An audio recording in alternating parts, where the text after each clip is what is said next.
Shalom, peuple de Dieu. Shalom. Amen. Ce soir, le Seigneur m'a inspiré nous allons parler sur le cœur de Christ en nous. Le cœur de Christ en nous. Le cœur de Christ en nous, bien-aimé dans le Seigneur, quand on parle de cœur, le cœur du Christ, c'est un cœur de compassion, c'est un cœur de pardon, c'est un cœur d'amour.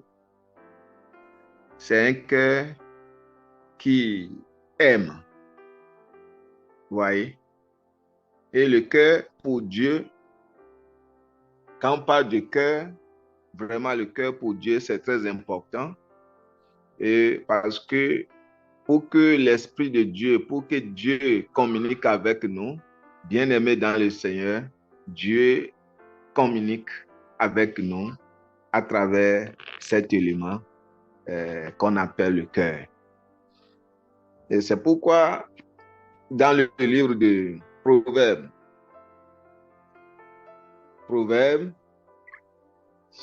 chapitre 4, à partir du verset 20 au 23e verset. La parole de Dieu nous a montré l'importance du cœur et le rôle du cœur dans ce verset que nous allons tous regarder.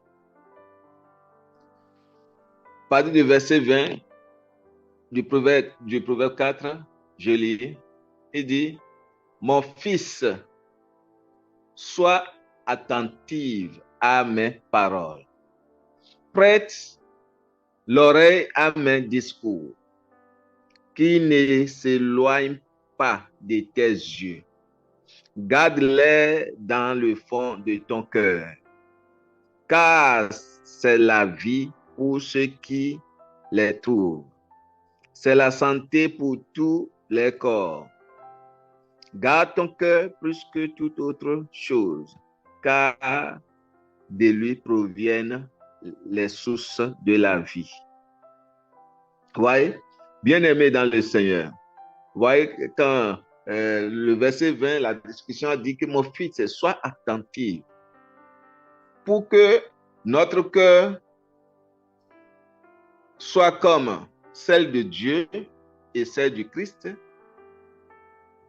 Nous devons être attentifs à la parole de Dieu. Nous devons suivre les règles de Dieu. Nous devons suivre la voie de Dieu. Et pour suivre la voie de Dieu, bien-aimé dans le Seigneur, tu dois creuser, toujours continuer de creuser dans la parole, dans sa parole. Et ainsi, ton cœur, notre cœur, serait comme le cœur de Christ, tel Dieu le veut. Et nous aurons maintenant un cœur de compassion. Nous n'allons pas maintenant répondre à ceux qui nous injurent avec l'injure. Nous n'allons pas répondre à ceux-là qui nous cherchaient, ceux-là qui nous taquinent avec la parole violence. Nous n'allons pas les attaquer aussi comme ça. Nous allons venir avec la parole douce.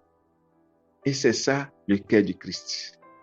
Et comment, en tant que chrétien, celui qui suit Jésus-Christ, né de nouveau, dans notre temps, comment nous sommes en train d'utiliser notre cœur et comment nous sommes en train de le suivre. Et c'était question pour chacun de nous à répondre. Et quand nous lisons le verset 22, la manière dont nous utilisons notre cœur est très importante. Le verset 22 dit que car c'est la vie pour ceux qui les trouvent. Vous savez, il y a la maladie du cœur. La maladie du cœur, bien aimé, lorsque quelqu'un a été vraiment accablé par des soucis, des problèmes, il est accablé par des choses, et s'il ne donne pas son temps, s'il ne se laisse pas la parole de Dieu de descendre et éliminer ces toxiques que l'ennemi a envoyés dans son cœur, ces toxiques que l'ennemi, s'il ne nettoie pas cela avec la parole de Dieu, bien aimé, l'intéressé, la personne devient vraiment très soucieux, très soucieux, et là, il aura maintenant la maladie du cœur. Quand je dis la maladie du cœur, pas sincèrement que la personne se couche ou bien aller à l'hôpital. Il peut commencer parce qu'il pense trop, il peut commencer par être maigri, et on ne sait pas quoi son problème, mais il n'est pas malade physiquement, il n'est pas sur le lit, ils font les va-et-vient, mais bien aimé, ils pensent trop, les soucis en train de les détruire. Pourquoi? Parce que il ne s'est pas laissé à la parole de Dieu qui enlève tout soucis. Vous savez, dans 1 Pierre, si j'ai bien mémoire, parce que cela me vient en esprit, 1 Pierre chapitre 1, j'ai en mémoire 1 Pierre chapitre 1, le verset 7. Nous allons vérifier ensemble. Dit, déposez sur lui tous vos soucis. Amen. 1 Pierre 1, 7. Afin de l'épreuve. Non.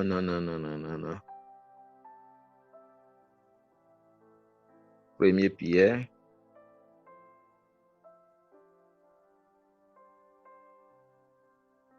Bon, on peut corriger cela. Le frère aussi peut me corriger ça, le verset. Donc, dans le 1 Pierre. Donc, là où il a dit, déchargez sur lui tous vos soucis. Déchargez sur lui tous vos soucis. Sur le maître, nous devons décharger tous nos soucis. Nous n'allons pas. Ça, parce que les soucis, c'est le cœur qui a encaissé ça. C'est le cœur qui ça devient le poids. Si vous ne videz pas ces poids, bien aimé, non. Christ n'a jamais de soucis de quoi que ce soit. Dieu n'a jamais de soucis. Dieu parle. Quand le souci va arriver, quand le souci va apparaître, quand le souci va... tout ce qui serait souci, quand cela apparaît, Dieu parle et cela, il détruit ça. Il parle, il détruit ça. Je donne un exemple. La Bible nous dit que Jésus était un jour avec ses disciples sur le lac et il était avec eux dans cette barque-là.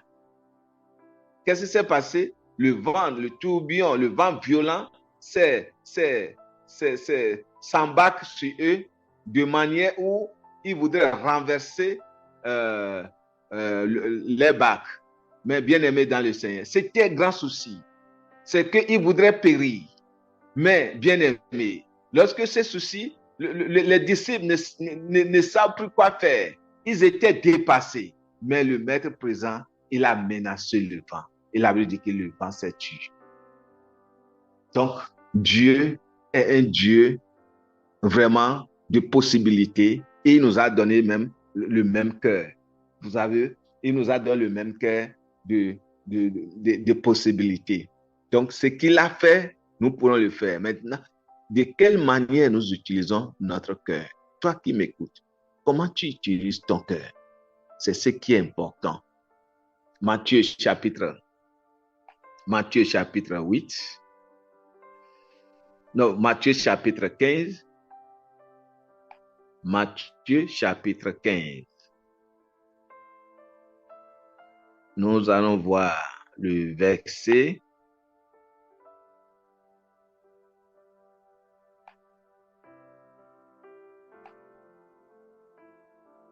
Matthieu chapitre 15. Nous allons voir le verset 8 d'abord. Nous allons voir le verset 8 d'abord. Il parle de... Il dit, ce peuple m'honore des lèvres, mais son cœur est éloigné. Comment tu utilises ton cœur? Regardez ce que Dieu dit. Il dit, ce peuple, il parle de nous. Il parle. Nous ne devons pas être chrétiens. Nous ne devons pas être des enfants de Dieu en train de dire, nous sommes en train de louer Dieu. Nous sommes vraiment enfants de Dieu, mais notre cœur est ailleurs. Nous disons autre chose et notre cœur fait autre chose. Non, bien-aimé, ce n'est pas possible. Dieu n'aime pas ça. Le cœur est très précieux. Le cœur est très important. Le cœur, c'est une bénédiction que Dieu nous a donnée. Le cœur nous amène la guérison si nous l'utilisons bien. Le cœur, c'est une bénédiction, c'est une richesse si tu l'utilises bien. Mais si tu ne l'utilises pas bien, bien aimé dans le Seigneur, cela va te rendre malade, cela va te rendre pauvre. Ça dépend de la manière dont tu utilises ton cœur. Les gens qui sont riches, soit chrétiens ou païens, cela dépend de la manière dont ils utilisent leur cœur. Je ne parle pas des païens qui sont dans des mystiques, qui sont dans des trucs mystiques ou bien qui versent le sang pour trouver de l'argent. Non. Mais les gens qui sont droitement, c'est que ils sont dans la vérité et ils pensent selon la sagesse de Dieu et Dieu ouvre la voie pour eux et leur vie évolue. Je parle de ces personnes. Voyez. Le verset Matthieu 15, verset 19. Regardez, il dit, c'est du cœur que viennent les mauvaises pensées. C'est du cœur qui viennent les mauvaises pensées, les maîtres, les adultères, les impudicités, les vols, les faux témoignages, les calomnies. C'est pas bien. Nous devons avoir le cœur de Dieu ou le cœur du Christ. Pour avoir le cœur de Dieu, bien-aimé, nous n'allons pas avoir ce cœur si nous sommes éloignés de la parole de Dieu. Si nous ne connaissons pas notre Dieu à travers sa parole, cela serait impossible. Parce que j'avais dit, Dieu est un Dieu, Dieu a un cœur de pardon, Dieu a un cœur de compassion, Dieu a un cœur d'amour. Vous voyez?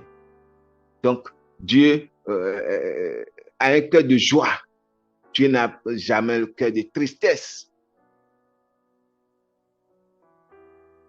Et l'orientation que chacun de nous, la voie que chacun de nous donne à notre cœur, c'est cette voie-là qui va nous suivre. Et c'est la personne que tu es. Et c'est la personne que nous sommes.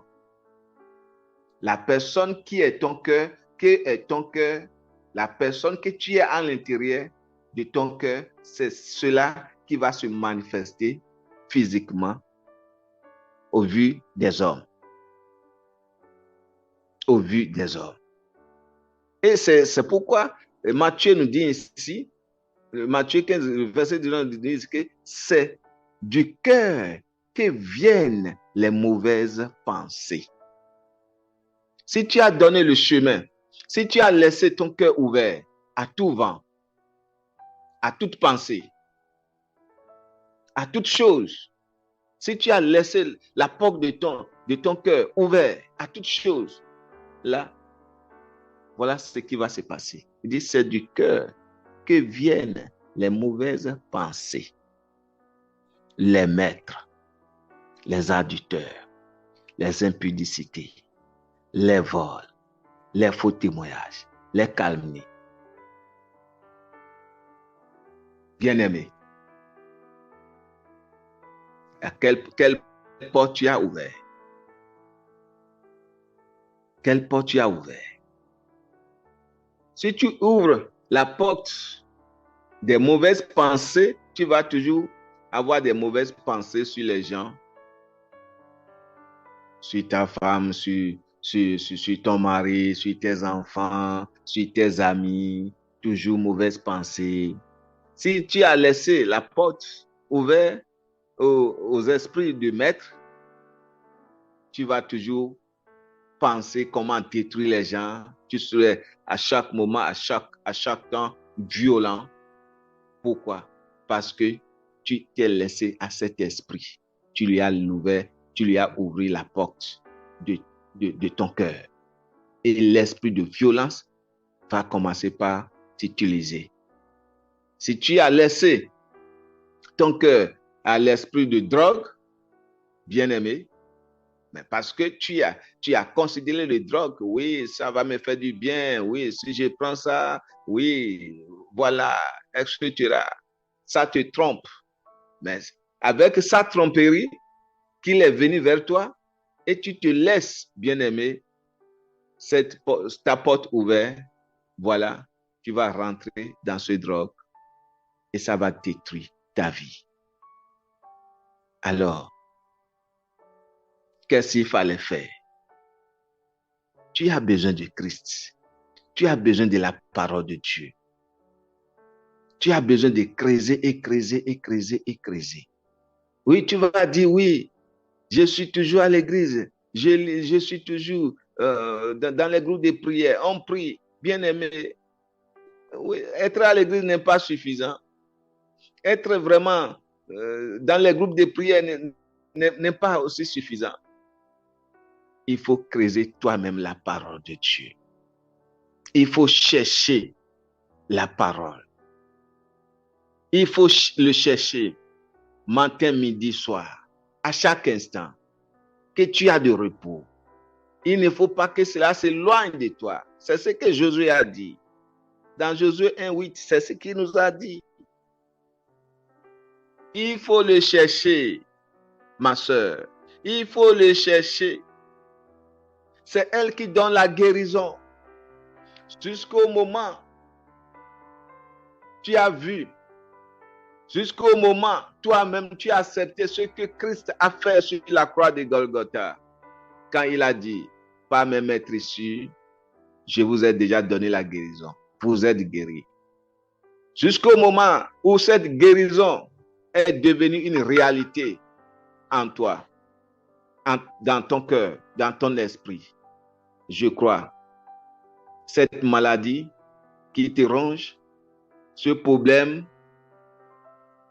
qui est vraiment un grand souci pour toi, tu vas voir, la parole de Dieu va enlever ce poids dans ton cœur, va détruire cela. Et tu serais libéré. Et tu serais vraiment libre de tout ce qui t'empêche d'évoluer dans la vie normalement. De tout ce qui est vraiment barrière. La parole de Dieu, elle brise toute barrière. Elle brise toute barrière. Mais bien-aimé, c'est à toi de donner place. Sinon, la manière tu utilises ton cœur. Selon la manière tu laisses ton cœur à cette parole. Et c'est ce qui est vraiment important. Et c'est ça. Oui, le pasteur est là pour t'orienter. L'évangéliste est là pour t'orienter. Les frères sont là pour t'orienter. Mais la grande responsabilité te vient. La grande responsabilité, c'est toi. La grande responsabilité, ce n'est pas même Dieu. Dieu a déjà tout fait. Il t'a déjà tout laissé. Il nous a tout déjà donné. Maintenant, c'est à nous de savoir qu'est-ce que nous voulons. Mais si tu ne sais pas ce que tu veux et tu as un esprit indésir, tu ne prends pas jamais de vraies décisions. Tantôt tu es à gauche, demain tu es à droite. Et comme ça, tu se divagues. Tu se divagues un peu partout. Tu n'es pas stable, bien-aimé. C'est la même manière que ta vie ne pourra jamais être stable. Il faut être stable dans tout ce que tu veux. Il faut être cohérent dans tout et tu verras la grâce de Dieu. Et c'est ça. Et cela, bien-aimé, pour avoir le cœur de Christ, nous devons marcher selon ses règles. Nous devons marcher selon ses règles. Dieu reste toujours sur sa parole. Dieu ne s'éloigne pas. Il a même dit, je vais sur ma parole pour le voir être exécuté. Bien, c'est ça, bien-aimé. C'est ça, bien-aimé. L'impudicité dit que les maîtres, l'impudicité, cela vient du cœur. Le vol. Quelqu'un dit, oui, nous allons prier pour que l'esprit de vol quitte. Non, l'esprit de vol ne peut jamais te libérer si toi, tu ne le libères pas, si toi, tu ne le chasses pas dans ton cœur. L'esprit d'impudicité ne peut pas jamais, bien-aimé, te laisser, te quitter, si toi, tu ne le chasses pas dans ton cœur. Parce que ton cœur est un magasin. Ça dépend de ce que tu gardes dans ce magasin. C'est comme notre magasin, on peut garder des choses pourries et aussi, certains peuvent garder des choses pourries et aussi des bonnes choses dans le même magasin. Mais ici, Dieu nous interdit tout ce qui est pourri, tout ce qui n'est pas bien, tout ce qui est pourri, tout ce qui n'est pas bien, comme la méchanceté, l'esprit de non-pardon, la mauvaise pensée, maître, l'impudicité, vol, faux témoignage, etc. C'est la pourriture qui détruit celui qui a ces choses dans son cœur. Ça ne détruit pas même les autres. C'est toi que ça détruit. Donc c'est pourquoi nous devons faire quoi? Nous devons les chasser. Nous devons les faire sortir. Bien-aimés, tu dois les faire sortir. C'est très important. Tu dois les faire sortir. C'est très important. C'est pourquoi tu dois les faire sortir. Enfin, nous allons regarder Jacques chapitre 1er, verset 21. Jacques 1, verset 21 dit, c'est pourquoi, rejetant toute souillure et tout excès de malice, recevez avec douceur la parole qui a été plantée en vous et qui peut sauver vos âmes. Voyez? Il dit, c'est pourquoi, rejetant toute souillure, c'est à toi de rejeter, c'est à toi de chasser, c'est à toi de déplacer ces choses. Dieu ne va jamais descendre de déplacer le maître que tu veux commettre dans ton cœur. Non, non, non, non, non. Bien-aimé, non, le vol que tu veux commettre, Dieu ne va jamais descendre. Non, non, non, non, non. Oh, tu veux prendre le carambus, tu veux prendre le drogue, tu veux, je ne sais pas, toutes ces choses qui est mauvais, qui est diabolique, que tu veux, ces actes que tu veux vraiment, actions que tu veux prendre, Dieu, il peut venir par la voix douce pour te dire, l'Esprit de Dieu pour te dire, bon, mon enfant, ce que tu es en train de te prendre, laisse. Il dit une fois, comme ce qui s'est passé avec Abel et Caïn. Quand Caïn a ces pensées, mauvaises pensées dans son cœur, de détruire Abel, de tuer Abel, Dieu a vu cela. Et Dieu lui a même dit, mais qu'est-ce que tu veux faire? Le péché est couché devant ta maison. Le péché est là. Mais ne le permette pas. Ne le permette pas. Dieu lui dit, ne le permette pas. Mais Caïn s'est entêté. Il a tué son frère. Et la Bible dit, le frère, le sang d'Abel a crié vengeance vers Dieu. Dieu lui a posé la question, qu'as-tu fait? Où est ton frère Abel? Il a répondu, suis-je le gardien de mon frère? Quelle insulte à son créateur. C'est ainsi. Beaucoup de personnes qui se disent chrétiens vivent encore une vie déshonorante, une vie qui n'honore pas Dieu. Ils insultent Dieu par les actions, par les paroles, par les comportements, etc. Non, bien-aimés, repentons-nous et cherchons véritablement le Christ afin que sa grâce nous soit vraiment abondée, nous accompagne partout. Amen. Et que Dieu nous bénisse.